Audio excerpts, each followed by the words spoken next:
எல்லா இடத்துக்கும் ஒரே மாதிரியான கோல்டு ஸ்டோரேஜ் வந்து நம்ம செட் பண்ண முடியாதுங்க. சில முக்கியமான இடத்துக்கு ஃப்ளேமபிள் ஏரியாவுக்கு பார்த்தீங்கன்னா ஸ்பெஷல் கோல்டு ஸ்டோரேஜ் இருக்கு. அதுக்கு பேர் தான் ஃப்ளேம் ப்ரூஃப் கோல்டு ஸ்டோரேஜ். அது என்ன, எங்கெங்கெல்லாம் யூஸ் பண்ணலான்றதை பத்தி இப்போ நான் எக்ஸ்பிளைன் பண்றேங்க.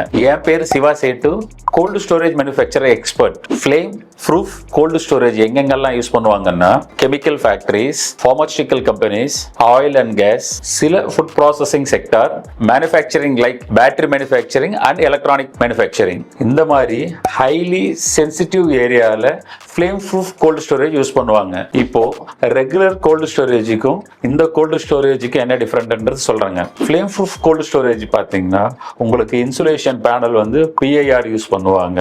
அதுக்கு வர எவாப்ரேட்டர் யூனிட்டுக்கு வர ஃபேன் மோட்டர்ஸ் எல்லாமே ஃப்ளேம் ப்ரூஃபும், உள்ள வர லைட்ஸு, ஹூட்டரு, சேஃப்டி சுவிட்சஸ், ஈவன் தோ நீங்கள் லோ டெம்பரேச்சருக்கு வந்து ஹாட் கேஸ் மட்டும்தான் யூஸ் பண்ணுவாங்க. ஏன்னா இது ஃப்ளேம் ப்ரூஃப் ஏரியான்றதுனால.